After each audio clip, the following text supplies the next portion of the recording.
viewers, welcome. This is my very first F1 2015 video. In the background you'll just see a 5-lap race around the Silverstone circuit with the Williams car, the F1 2015 season. That's basically it. It's quite a tight race. I do close up towards the end, and I'm definitely getting used to the handling by the end of this race. So what have I got it on? I've got it on the high setting graphics, very high. Some settings are on ultra, but sometimes trees are very CPU heavy and GPU heavy, so I'm finding that a little bit of a problem to run that on ultra. But apart from that, everything else is very smooth. It's running at 60 frames a second very nicely. Haven't got any problems with any of the rendering or anything like that. So this is just a quick preview video of what I've thought of F1 2015. I only got this game yesterday, as it only just came out, so this is my first real honest opinion of what it is, and whether or not you should go out and buy it. So, what's new? There's a few new game modes. There's Pro Season, which puts you in the very hardest difficulty, no help at all, no HUD, absolutely nothing. It's you against the cars on the track and you only. I've not to try that yet. That looks very good. I will be doing that. And as well as that, there's a new championship mode, which puts you as one of the drivers of the championship. That allows you to go through a whole season, car development, all that good stuff, like you normally would do with the new cars. And you can also do these both with F1 2014, which is also included, the F1 2014 season. To get to that, you just go to the main menu and you can choose on the settings, or when you first join the game, you can choose which one to go into, 2015 or 2014. Everything is the same for both of them. As well as that, there are some new handling models in the game. That makes handling a lot more tricky, but also a lot more fun. You can catch slides, you can definitely feel the torque power in these new cars with the handling. And there's a new graphics model which you will see compared to F1 2014. It looks a lot better. I definitely love the way that the game looks. It did take a little while to get used to it. The lighting is definitely different compared to the old F1 games, but it's definitely a good different. Much more crisper, clearer, vivid colours. It looks much more realistic. As well as this, there is a new sound model, I believe. The sounds are completely different to F1 2014. The sounds for 2014, in my opinion, were dreadful. They really did sound tinny. Very strange, some of the cars, but on this new game they do sound much more realistic, something that I think a lot of people appreciate, especially with how complex the game is, and how much they're striving for more realism in these Codemasters games. Now, compared to 2014, it is light and day. There's complete differences. Obviously the handling's different, the graphics are different, the sounds are completely different. But it's also much more difficult to drive these cars quickly. In 2014 it felt like I could just turn the wheel in and it will go when I put the throttle down. Now I'm not quite so sure. It might snap, the rear might come round, but you can definitely catch these slides now, which you couldn't do in 2014, or which I couldn't find. You'll definitely see that. And driving in the wet is much more difficult. I've done a few little wet weather tests and the handling is completely different to anything in 2014 or beforehand.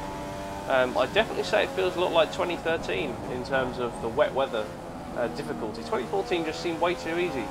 Didn't feel like there was a challenge at all. And to me, this new game really shows off how much F1 2014 was F1 2013 2.0. I didn't really realise it at the time, but now you've had a time to sort of try the new game, you can definitely see the differences in how these cars were supposed to handle and how they just didn't really put the effort in to the old gen game in the last year. Now, as well as this, there is a new strategy sort of implementation in it. There's fuel consumption, tyre wear. Your engineer will talk to you about it all throughout the whole race. It's very good to have that help. And as well as that, there is the voice control commands, which you can use. I haven't yet to do that, but apparently it's really helpful on Connect. And that is something I'll be giving a go out on the PC when I get my headset all plugged in, everything, trying that out. Apart from that, it is what it says on the tin. It is a much more realistic game. I personally think it's very good. It can still do some work. there are some different game modes they could implement, and I have yet to try the multiplayer, which has been a problem in the past. Now obviously, as well as this, they need to try and implement the updates to the rest of the season. Everything is very baseline at the minute. They've got the old cars from the start of the season, which they can obviously implement. It will take some time, and apparently they will be doing that as a free patch. So I'm looking forward to seeing what happens there. As well as that, I'll be doing a lot more content on this game. I'll be doing F1 2014 comparisons with 2015. I'll be doing comparisons between the 2014-2015 season. I'll also be doing comparisons between the Assetto Corsa, because that has F1 modes in it as well that people have made. And I will be doing a lot more pro season gameplay. I want to try and do a whole season on that. Whether I'll be able to or not is up to me, but that is something I need to try. Apart from that, it's definitely going to be a challenging game, and one that's got a lot of reward from it. And I will see you all in the next video, so please remember to like this video if you thought it was interesting and helpful. If you do have any requests of what you'd like to see, then please give it a comment down below. I will do my best to get that in the next few videos, as this is all brand new. And remember, if you did, then subscribe to us, so remember, check it out. See you later, guys.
Mercedes have won today's race, and what a result for the team. Niki Lauda rightly called it as one of the drives of the season.